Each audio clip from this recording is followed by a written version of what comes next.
International relation का ये chapter. आज से 23 साल पहले अमेरिका के जिस रियलिटी शो द अप्रेंटिस ने डोनाल्ड ट्रंप की इमेज चुटकी में कड़क फैसले लेने वाले एक अल्टीमेट बॉस के रूप में स्थापित की थी, उस इमेज से ट्रंप शायद आज तक बाहर नहीं निकल पाए। उस रियलिटी शो में ट्रंप का फेमस डायलॉग था, यू आर फायर्ड। ट्रंप आज भी वही कर रहे हैं, उससे बाहर ही नहीं निकल पाए। ट्रंप इस वक्त राष्ट्रपति के रूप में अमेरिकी इतिहास के सबसे कड़क और सबसे जिद्दी बॉस बनकर बैठ गए। ट्रंप ने दुनिया को टैरिफ टेरर का डर दिखाकर अमेरिका के आगे झुकाने की पूरी कोशिश कर दी, लेकिन खुद अमेरिकी सुप्रीम कोर्ट ने ट्रंप के इरादों पर पानी फेर दिया है। लेकिन जिद्दी ट्रंप मानता कहां है। ट्रंप ने एक बार फिर दुनिया को टैरिफ टेरर में डाल दिया है। उसकी शुरुआत कर दी है इस शख्स ने। 2 दिन पहले यानी 14 जुलाई को अमेरिकी संसद में सैंक्शनिंग रशिया एक्ट ऑफ 2026 नाम के एक नए विधेयक को पेश किया गया। इस विधेयक के नाम से ही साफ है कि रूस पर बैन लगाने से जुड़ा हुआ बिल है, लेकिन इस बिल के लपेटे में भारत भी है। इसीलिए आज आपको यह खबर बहुत ध्यान से सुननी चाहिए। इस बिल में भारत समेत 5 देशों पर 100% टैरिफ लगाने का प्रस्ताव है। कितना? 100%। अगर यह विधेयक पास हो जाता है तो इस बार अमेरिका का सुप्रीम कोर्ट भी ट्रंप को रोक नहीं पाएगा। इस बिल में भारत, चीन, स्लोवाकिया, हंगरी, अजरबैजान पर 100% टैरिफ लगाने का प्रस्ताव रख रहा है। संसद से विधेयक के पास होते ही ट्रंप को रूसी तेल और गैस खरीदने वाले देशों पर 100% टैरिफ लगाने का कानूनी अधिकार मिल जाएगा। इस बिल के शुरुआती प्रस्ताव में रूसी तेल या गैस खरीदने वाले देशों पर 500% तक टैरिफ लगाने का प्रस्ताव था, जिसे बाद में बदलकर कर दिया 100%। अगर यह बिल पास हो गया तो डोनाल्ड ट्रंप की ताकत और बढ़ जाएगी। फिर वो मनमर्जी से किसी भी देश पर टैरिफ लगा सकते हैं या टैरिफ में छूट दे सकते हैं, उनकी इच्छा और मूड पर निर्भर है। इस बिल को रिपब्लिकन और डेमोक्रेट दोनों दलों का समर्थन मिल रहा है।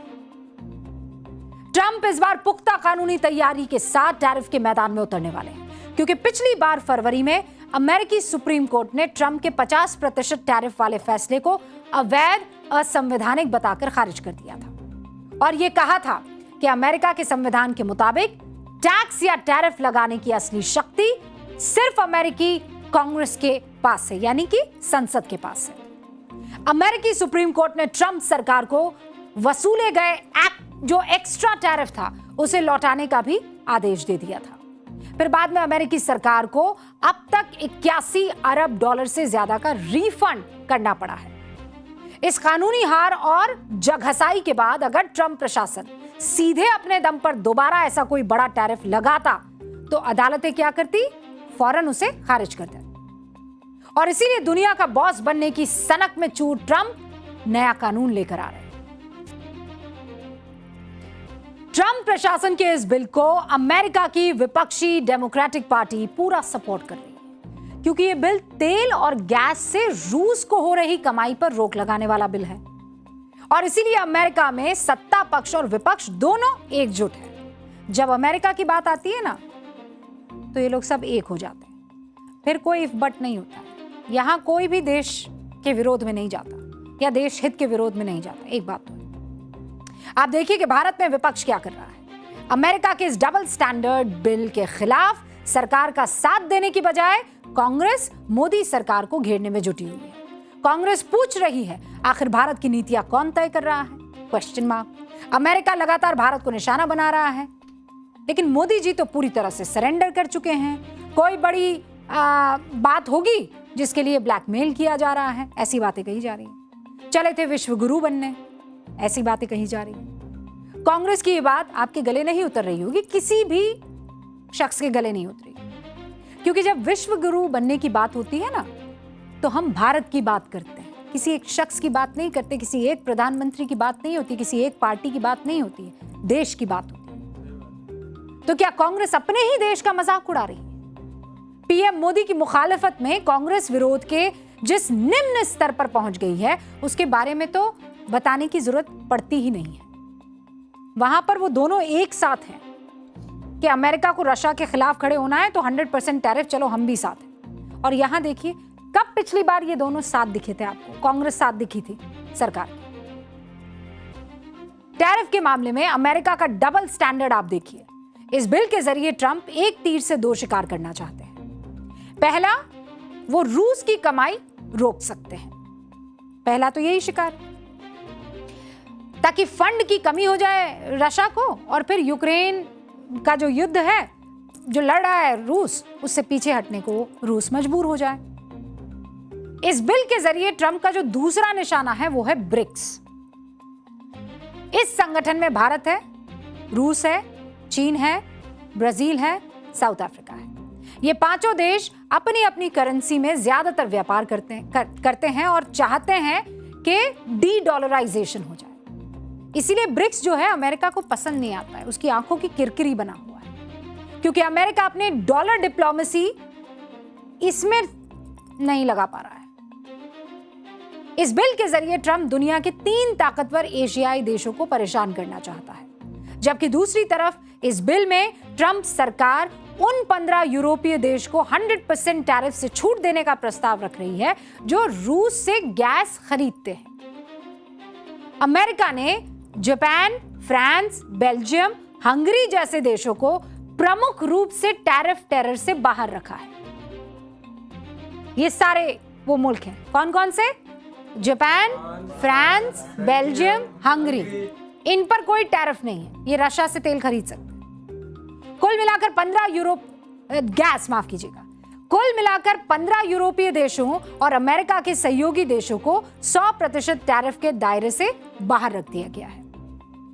अमेरिका इन देशों को यह कहकर छूट दे रहा है कि ये देश रूस से 15% से कम गैस की आयात कर रहा है, और ये देश लगातार रूस पर अपनी ऊर्जा निर्भरता को खत्म करने के लिए कदम उठा रहे हैं। यही अमेरिका का दोहरा मापदंड है, डबल स्टैंडर्ड है।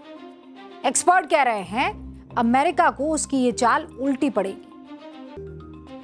अब लोगों के दिमाग में ये सवाल घूम रहा है कि अगर अमेरिकी संसद में ये बिल पास हो जाता है तो भारत अमेरिका के बीच जो ट्रेड डील अभी अपने अंतिम दौर में चल रही है उसका क्या होगा?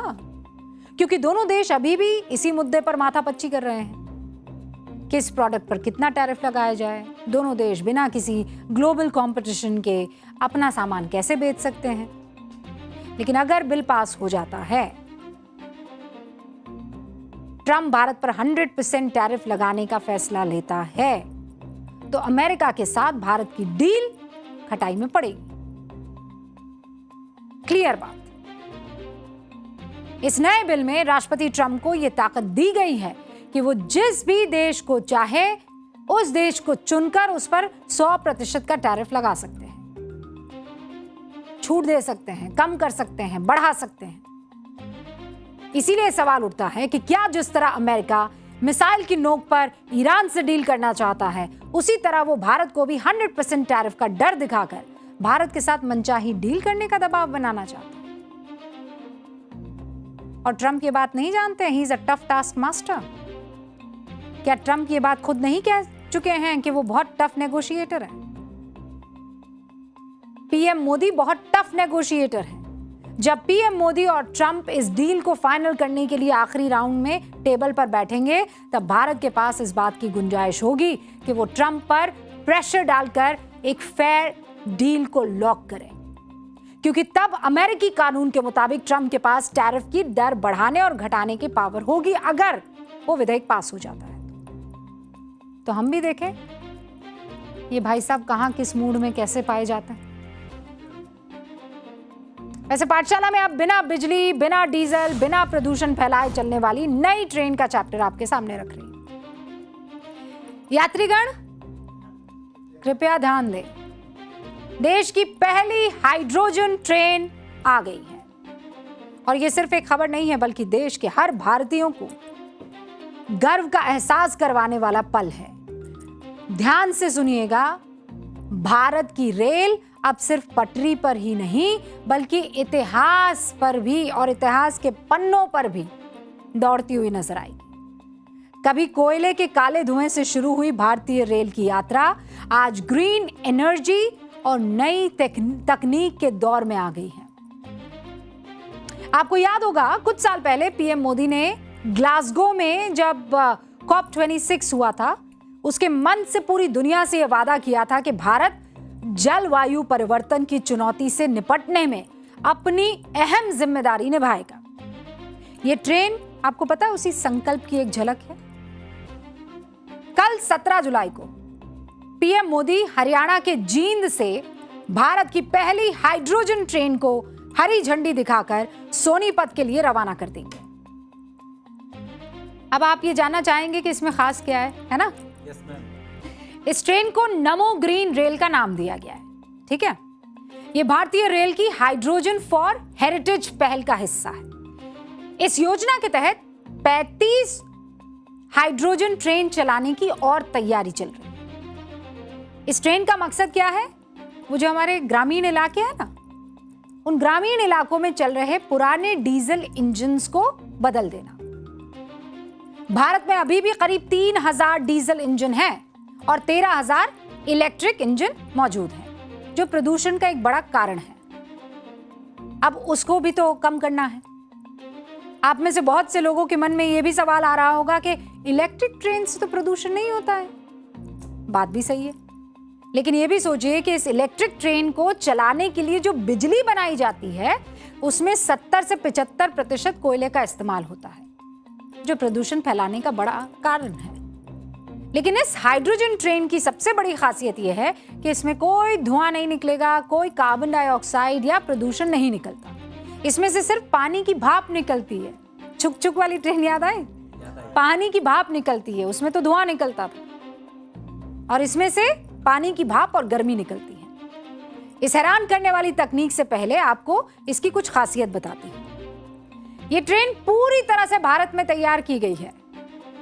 चेन्नई के इंटीग्रल कोच फैक्ट्री ICF ने इसे तैयार किया है। यह ब्रॉड गेज प्लेटफॉर्म पर दुनिया की सबसे लंबी और सबसे शक्तिशाली हाइड्रोजन ट्रेन है। दुनिया की ज्यादातर यूरोपीय देशों की हाइड्रोजन ट्रेन में 2 से 5 कोच होते हैं, क्योंकि वो स्टैंडर्ड गेज पर चलती है। भारत की इस हाइड्रोजन ट्रेन में 10 कोच होंगे, जिसमें 1200 किलोवाट कैपेसिटी के हाइड्रोजन फ्यूल सेल सिस्टम लगाए जाएंगे। अब मैं आगे आपको बताऊंगी वो सिस्टम क्या है। इस ट्रेन की मैक्सिमम स्पीड 120 किलोमीटर प्रति घंटे की रफ्तार होगी, लेकिन इसे 75 किलोमीटर प्रति घंटे की स्पीड से चलाया जाएगा, क्योंकि जींद से सोनीपत के बीच 13 स्टेशन आते हैं और इन स्टेशन के बीच इतनी दूरी नहीं है कि इसे फुल स्पीड में चलाया जा सके। ट्रेन की स्पीड कम करने में ईंधन का नुकसान होगा, इसीलिए उसे 75 की स्पीड से चलाया जाएगा। यह सुबह 7:40 पर जींद से रवाना होकर 9:40 पर सोनीपत पहुंचेगी और वापसी में सुबह 10:40 पर सोनीपत से चलेगी और दोपहर 1 बजे जींद पहुंच जाएगी। इस ट्रेन का किराया कितना है बता सकते हैं? पर्चा हुआ ना लीक। मात्र 5 रुपए से 25 रुपए तक का किराया। और एक खासियत यह भी है कि ये ट्रेन दूसरी ट्रेन की तुलना में 60% कम शोर करती है। यात्रियों को शांत और आरामदायक यात्रा का अनुभव मिलेगा।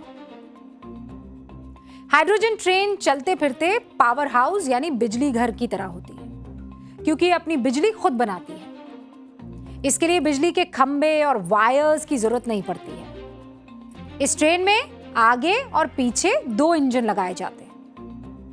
इसमें हर इंजन में हाइड्रोजन टैंक होते हैं, है ना? हाइड्रोजन टैंक या फिर उसे आप सिलेंडर भी कह सकते हैं। इनमें हाइड्रोजन गैस भरी जाती है। हाइड्रोजन टैंक में वही होगा। इस हाइड्रोजन को हवा से ऑक्सीजन लेकर ट्रेन में रखा जाता है। ट्रेन में जो वो फ्यूल सेल स्टैक है उसमें भेजा जाता है। ठीक है, अभी उसको, ये जो ट्रेन आपको दिखाई दे रही है, इस ट्रेन के नीचे की तरफ इंजन है। ऊपर आपको कुछ काला काला सा दिखाई दे रहा है, गेट के ठीक ऊपर कुछ काला काला सा दिखाई दे रहा है ना? वो जो ट्रेन के एकदम, हाँ, वो वहां से ऑक्सीजन आएगी। ठीक है, और वो नीचे जो हाइड्रोजन सिलेंडर है वो और वहां पर जो फ्यूल सेल स्टैक है वो मिलकर एनर्जी को जनरेट करेंगे और फिर वो इंजन को चलाएगा और इंजन फिर पहिए को चलाएगा। इस रासायनिक प्रोसेस से सीधी बिजली बनती है। इस बिजली से ट्रेन की इलेक्ट्रिक मोटर घूमती है जो फिर पहियों को घुमाती है और ट्रेन चलती है। इस पूरी प्रक्रिया में किसी भी तरह का धुआं नहीं निकलता। इसमें से सिर्फ वाटर वेपर यानी पानी की भाप निकलती है और इसीलिए आने वाले टाइम में यही ट्रेन देश को आगे ले जाएगी, आपको अपने गंतव्य तक पहुंचाएगी।